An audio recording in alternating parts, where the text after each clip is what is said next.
Noodles are something no Chinese person can resist.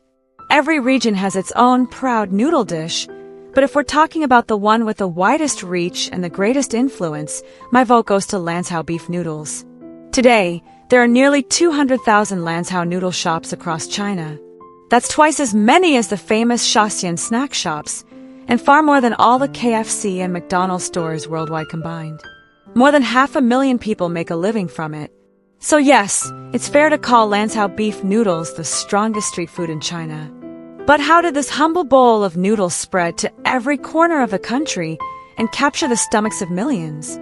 Let's rewind to 1915. In the city of Lanzhou, a man named Ma Baozi, from the Hui Muslim community, was struggling to make a living. He sold a dish called hot pot noodles on the street. The noodles were pre-cooked, and customers would just dip them in soup before eating. Business was slow, so he made a change. Instead of pre-cooking, he began pulling the noodles fresh, right in front of customers. This performance-style cooking drew huge crowds and soon became the prototype of modern Lanzhou beef noodles. Later, his son moved the stall into a busy market area, business boomed, and more locals copied the idea.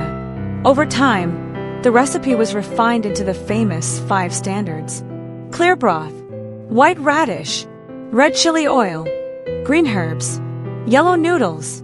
Today, people in Lanzhou consume over 2 million bowls of beef noodles every single day, meaning, on average, every local eats it at least once every 2 days.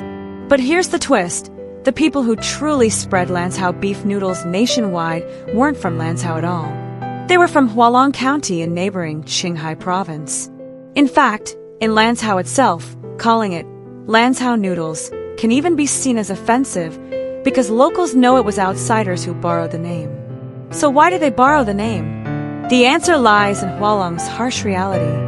For decades, Hualong was one of China's poorest counties. The land was barren, the climate unforgiving. Frequent droughts, floods, and landslides made farming nearly impossible. In the 1990s, locals described life as rice soup so thin you could see your reflection. People were starving, desperate. Many tried their luck mining gold illegally in remote mountains, a dangerous job where people often died. Others turned to illegal gun-making, using old warlord techniques passed down from history. With just 3 days of labor and less than $20 in cost, a gun could be sold on the black market for hundreds. At its peak, Hualong was even called China's triangle of black market guns. When asked why they risked it, villagers answered simply, to buy fertilizer, to buy flour. Everything changed in 1984. A man named Han Lu from Hualong set up a small tent in Lanzhou, Tibet, and opened the county's first noodle stall. Within a few years, he became a successful entrepreneur, even praised by the local government. By 1989, he moved south to the booming city of Xiamen, near the train station.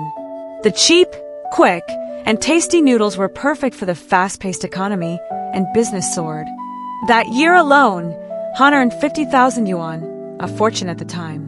Excited, he called home and urged his relatives to join him.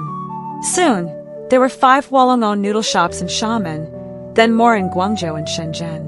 But Hualong noodles didn't sound appealing. Worse, the name was tied to the region's troubled past with gun-making. So they borrowed the better-known brand, Lanzhou beef noodles. And thus, a wave of noodle shops swept across China. In 1993, a young boy named Ma Haimai, still in middle school, secretly borrowed 7 yuan and ran away from home to follow relatives to Xiamen. At first, he only washed vegetables and cleared tables, but he worked tirelessly and learned the craft. 3 years later, he became a noodle master.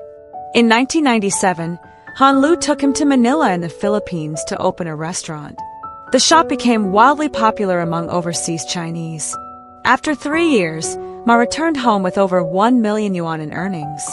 He repaid his uncle the 7 yuan he once borrowed with 8,000 yuan and shocked the entire village. Soon, he began bringing dozens of young villagers with him to learn the trade, many of whom went on to open their own shops. The get-rich-with-noodles story spread fast and eventually caught the attention of the government. Hualong County launched what it called the noodle economy.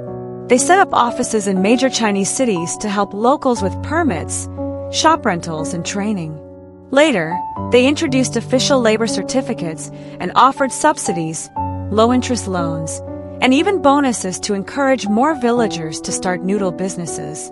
By the 2010s, Hualong people were running tens of thousands of noodle shops nationwide. Half the county's population was engaged in the industry.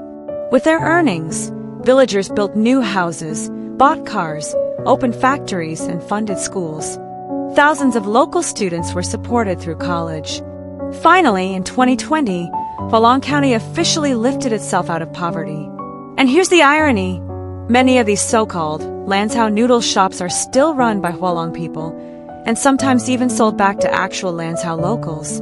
Just like the story of Shaxian Snacks, Lanzhou beef noodles show how ordinary farmers, through grit and government support, transformed a simple bowl of noodles into an engine of prosperity, one that changed the fate of an entire region.